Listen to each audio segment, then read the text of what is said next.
Hello students, इस video is for class 8 subject science. आज हमारा चैप्टर 10 का पार्ट 2 है। ये पार्ट 1 हम पहले पढ़ चुके हैं। इसमें हम पढ़ेंगे reproductive phase of life in human. क्या पढ़ेंगे हम? इसमें हम जो इंसान है, हम इंसानों का हमारे जीवन में रिप्रोडक्टिव फेज को हम पढ़ेंगे। क्या होता है जब हम एडोलसेंट्स की एज में आते हैं, जब किशोरावस्था में आते हैं, तो हम रिप्रोडक्शन के लिए कैपेबल हो जाते हैं। क्यों? क्योंकि उस समय क्या हो जाता है, हमारे टेस्ट्स होते हैं वो, और ओवेरीज होती है हमारी, वो गैमेट्स को प्रोड्यूस करना शुरू कर देते हैं। इससे क्या होता है, जो हम हैं, जो ह्यूमन्स हैं, वो कैपेबल हो जाते हैं रिप्रोडक्शन के लिए। अब जो फीमेल्स हैं, फीमेल्स में क्या होता है, जो कैपेसिटी होती है मैच्योरेशन के लिए और जो प्रोडक्शन होता है गैमेट्स का, वो मेल्स के मुकाबले बहुत कम होता है। मेल्स में जो गैमेट्स का प्रोडक्शन है और जो मैच्योरिटी की कैपेसिटी है, वो फीमेल्स से कई गुना ज़्यादा होती है। मच मोर लॉन्गर टाइम, अधिक समय तक वो रहती है। महिलाओं से कई अधिक समय तक मेल्स में वो रहती है। जो फीमेल्स हैं, उनकी जो ये प्यूबर्टी का एज शुरू होती है, जो ये हमारा एडोलसेंट की एज शुरू होती है, वो 10 से 12 साल की उम्र में शुरू हो जाती है। और कब तक रहती है? लगभग 45 to 50 ईयर्स तक रहती है।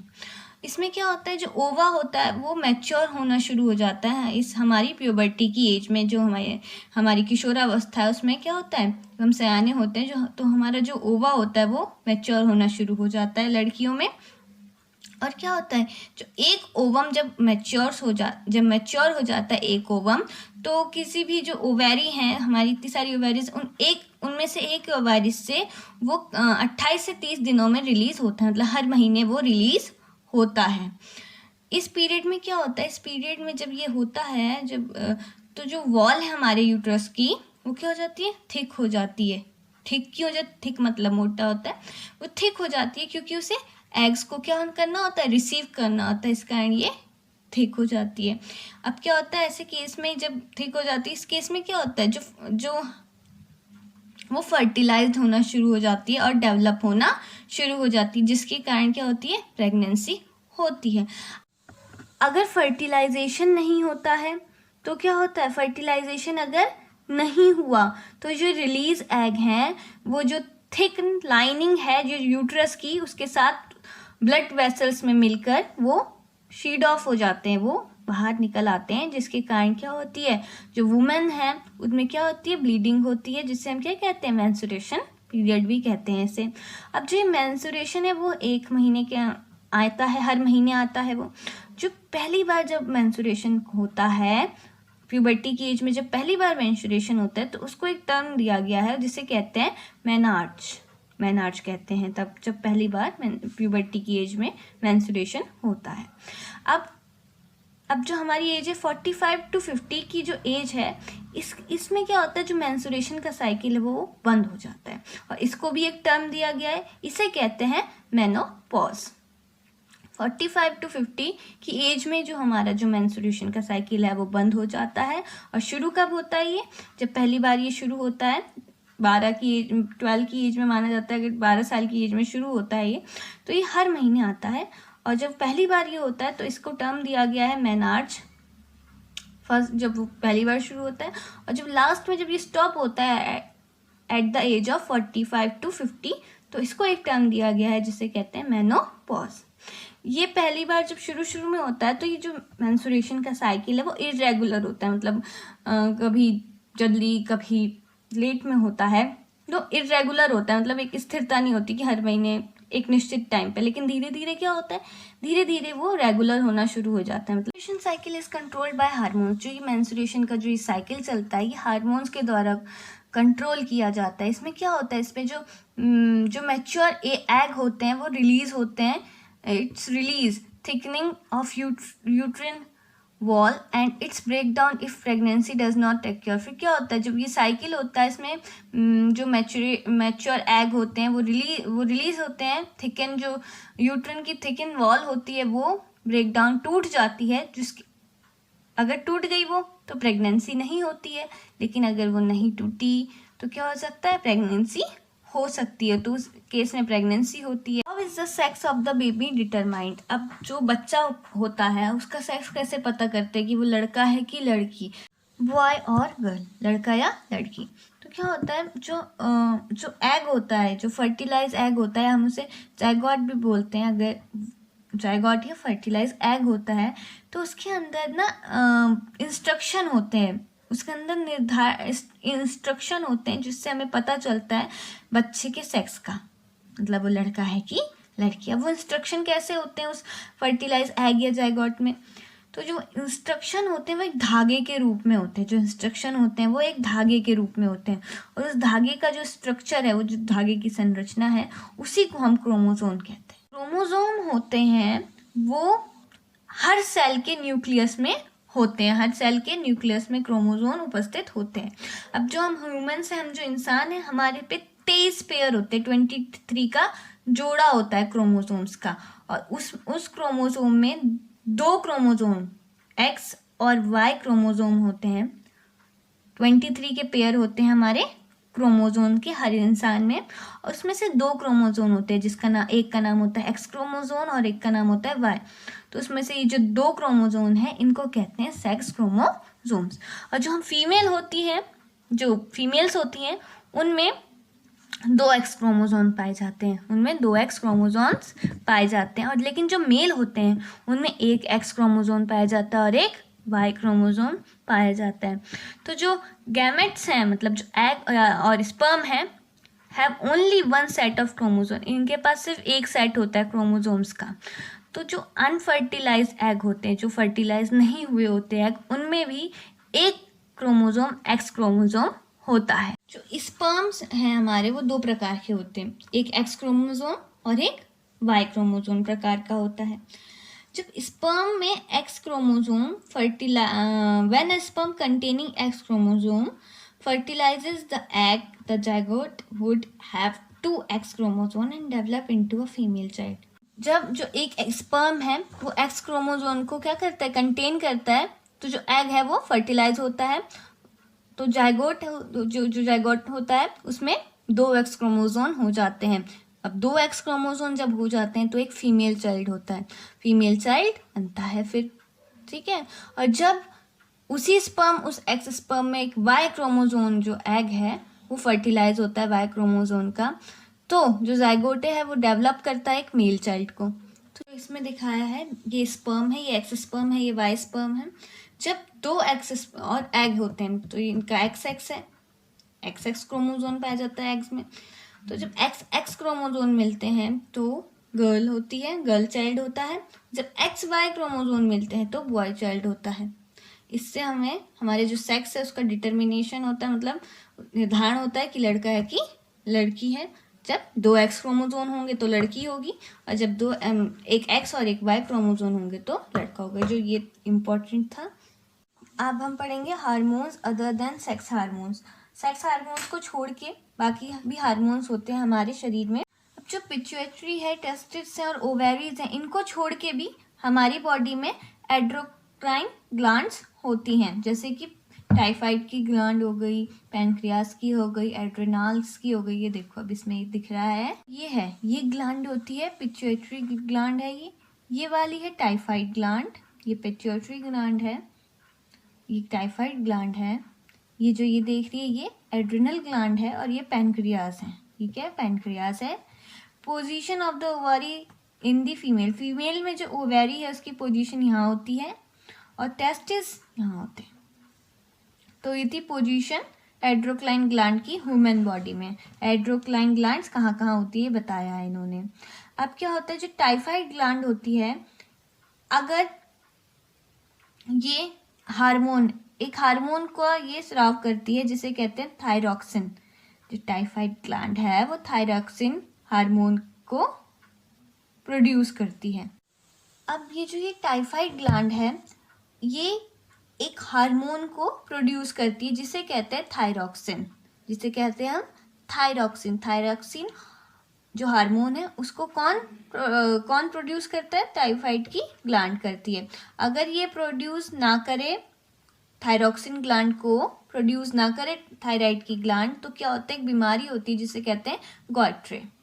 और ये एड्रिनल ग्लैंड है, ये अब क्या करती है, ये एक एड्रेनलिन नामक हार्मोन का भी स्राव करती है, जिससे क्या होता है जब हमें गुस्सा आता है, हम स्ट्रेस में होते हैं, हम नर्व या हम एम्बेरस फील कर रहे होते हैं, तो हमारे शरीर को एडजस्ट करने में ये हमारी हेल्प करती है एड्रेनलिन हार्मोन, जो एड्रेनल ग्लैंड क्या करती है, स्रावित करती है इस हार्मोन को। ग्लैंड में पिट्यूटरी ग्लैंड क्या करती है, जब ये हमारे शरीर में ग्रोथ हार्मोन का स्राव करती है, ग्रोथ हार्मोन का, जो कि एक नॉर्मल पर्सन की ग्रोथ के लिए ज़रूरी है, उस हार्मोन का, ग्रोथ हार्मोन का स्राव होना, जो कि किससे होता है, पिट्यूटरी ग्लैंड से होता है। Role of hormones in completing the life history of insects and frogs. अभी तक हमने ह्यूमन का पढ़ा था, रोल ऑफ हार्मोन्स ह्यूमन की लाइफ में। अब हम इंसेक्ट्स की और फ्रॉग्स की लाइफ में पढ़ेंगे। क्या होता है, लार्वा से, जब लार्वा होता है उससे कोई इंसेक्ट एडल्ट होता है, तो उस जो वो पूरी क्रिया होती है उसको कहते हैं मेटामॉर्फोसिस। क्या कहते हैं, मेटामॉर्फोसिस। जब कोई भी इंसेक्ट हो गया हमारा या फ्रॉग हो गया, उसका जो लार्वा है, लार्वा से फिर वो एडल्ट की फॉर्म में जब आता है, उस प्रक्रिया को कहते हैं Metamorphosis. Metamorphosis in insects is controlled by insect hormones. जो इंसेक्ट्स हैं हमारे, उसमें मेटामॉर्फोसिस की जो मेटामॉर्फोसिस है उसको कंट्रोल किया जाता है, किसके द्वारा, इंसेक्ट हार्मोन्स के द्वारा। अब जो ये हमारे फ्रॉग होते हैं, जो ये मेंढक होते हैं, इनमें कंट्रोल किया जाता है थायरॉक्सिन के द्वारा, बाय थायरॉक्सिन इन्हें कंट्रोल किया जाता है। The hormone produced by typhoid. ये जो हार्मोन है थायरॉक्सिन, ये जो हार्मोन है ये किससे होता है प्रोड्यूस, टाइफाइड ग्लैंड से होता है, अभी पढ़ा है हमने। तो भाई ये बता रहे कि टाइफाइड ग्लैंड से जो थायरॉक्सिन नामक हमारा हार्मोन प्रोड्यूस होता है, वही क्या है, उसी के द्वारा फ्रॉग में मेटामॉर्फोसिस को क्या किया जाता है, कंट्रोल किया जाता है।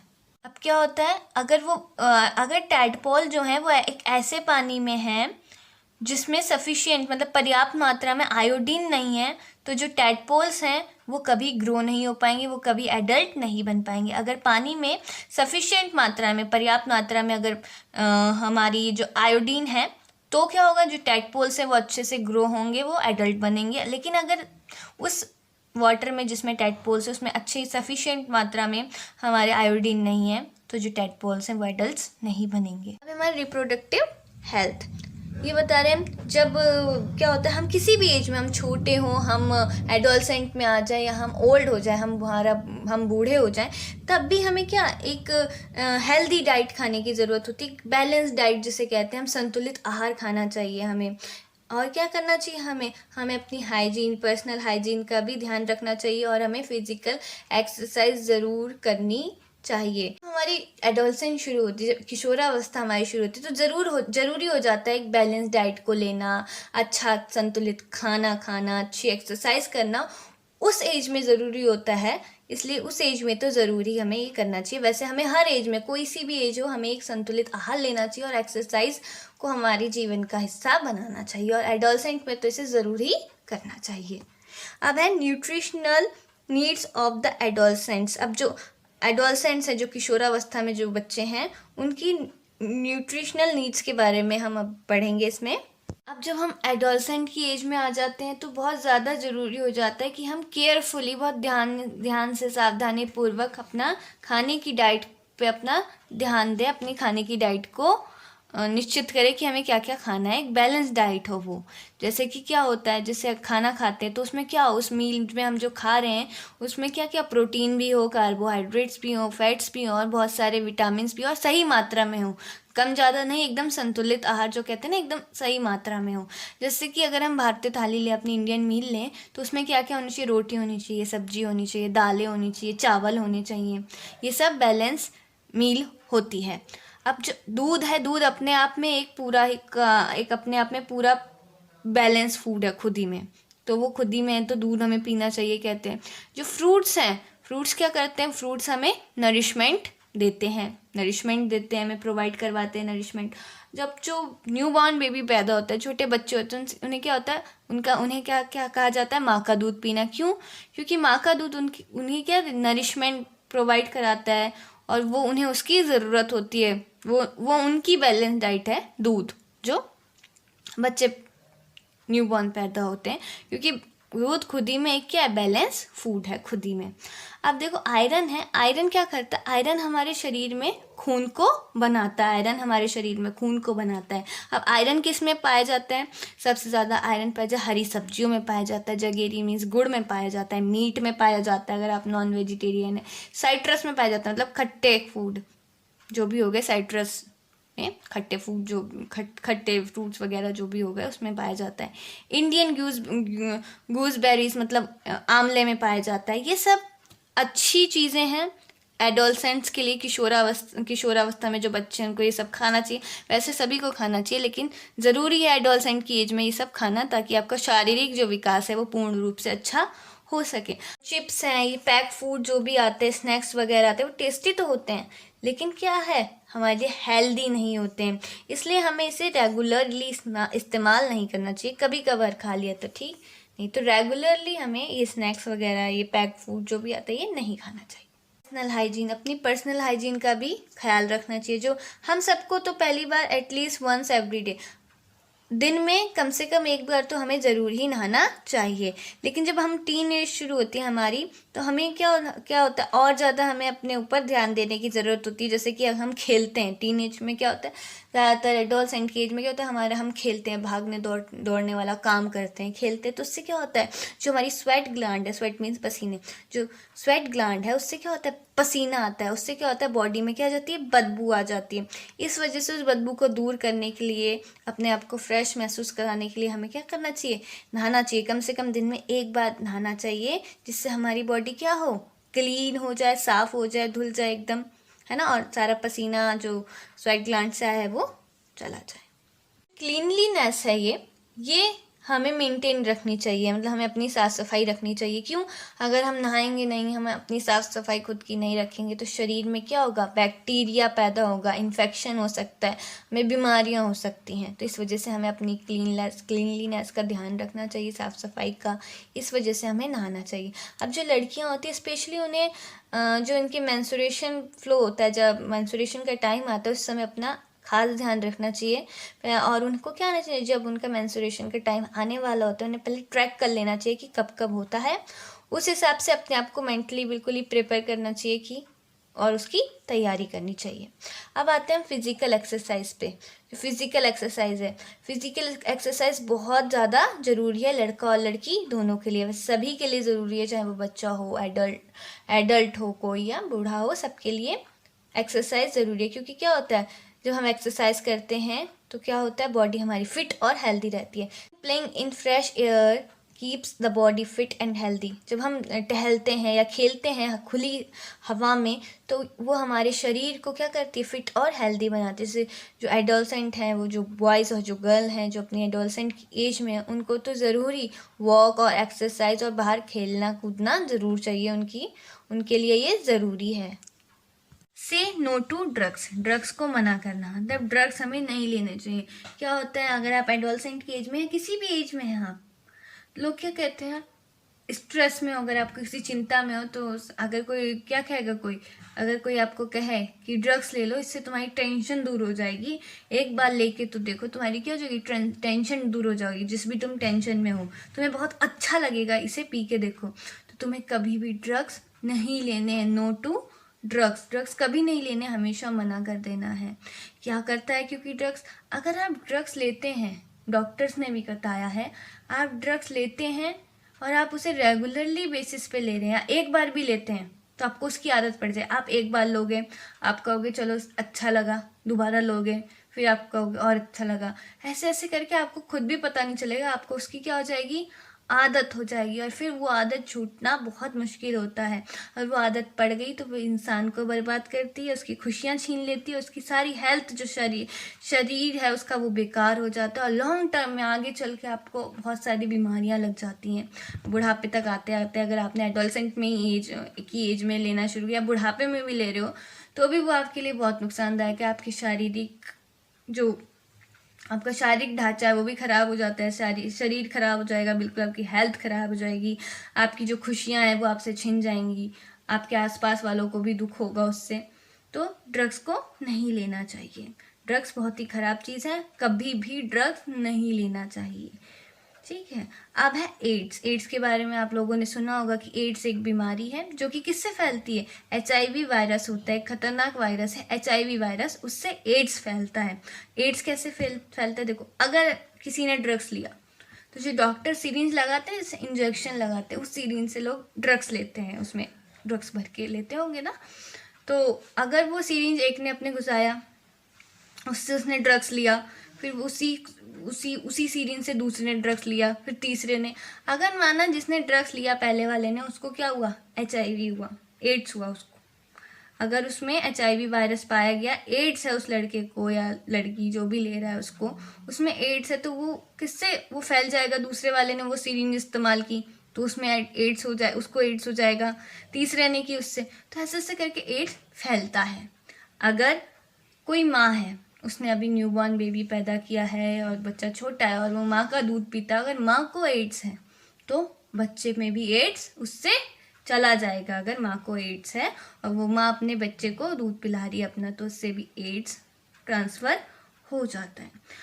एड्स का जो है ये एक और चीज़ से ट्रांसफ़र होता है, यदि आप किसी इंसान से सेक्सुअल कांटेक्ट में आते हैं, शारीरिक संबंध अगर किसी से बनाते हैं और वो इंसान सामने वाले को HIV है, एड्स है, तो भी आपको क्या हो जाएगा, एड्स होने का खतरा हो जाएगा। तो ये सारे काम नहीं करने हैं, ड्रग्स नहीं लेना, और जो चीज़ें बताइए ये सब भी नहीं करनी है।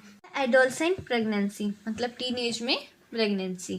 अगर हम, आपने सुना ही होगा और जानते ही होंगे आप कि हमारे देश में जो लड़कियां हैं उनकी लीगल एज है मैरिज की 18 साल और लड़कों की एज है 21 ईयर्स। 18 साल क्यों रखी है लड़कियों की शादी की उम्र, क्योंकि अगर इससे पहले लड़की की शादी हो जाती है और वो माँ बन जाती है तो वो पूरी तरह मानसिक रूप से, मेंटली और फिजिकली माँ बनने के लिए तैयार नहीं होती है। इस वजह से इसकी मैरिज की उम्र लड़कियों की 18 वर्ष लिखी है, ताकि वो मेंटली और फिजिकली दोनों तरीके से अच्छे से माँ बनने के लिए क्या हो जाए, प्रिपेयर हो जाए। अगर क्या होता है, लड़की की शादी 18 साल से आप पहले कर दे, टीन एज में कर दे, 13, 14, 16 साल में अगर आप कर दे अपनी लड़की की अगर शादी कर दे कोई, तो क्या होता है, जल्दी शादी से फिर वो माँ बनेगी। अब ऐसे में क्या होता है, मदरहुड आ जाता है जब उसका माँ बन जाती है, जिसके कारण क्या होती है, उम्र उसकी छोटी होगी, तो माँ और बच्चा दोनों की सेहत पे इसका बुरा प्रभाव पड़ता है। और क्या होता है, अगर वो नौकरी करती है कहीं, अगर वो जॉब करती है कहीं, तो क्या होता है, इससे उसको मेंटल प्रेशर पड़ेगा कि वो वहाँ का भी काम करे और बच्चा भी संभाले, लेकिन वो उसके लिए तैयार नहीं होती है रिस्पॉन्सिबिलिटी लेने के लिए। इस एज में, जो हमारी टीन एज, इस एज में वो तैयार नहीं होती है पूरी तरह से माँ की रिस्पॉन्सिबिलिटी निभाने के लिए। इस वजह से लड़कियों की उम्र 18 ईयर्स शादी की कर दी गई है। तो इसी के साथ हमारे चैप्टर यहीं पे ख़त्म होता है। अगर आपको वीडियो अच्छी लगी तो इसे लाइक करें, शेयर करें तथा चैनल को सब्सक्राइब करें। धन्यवाद।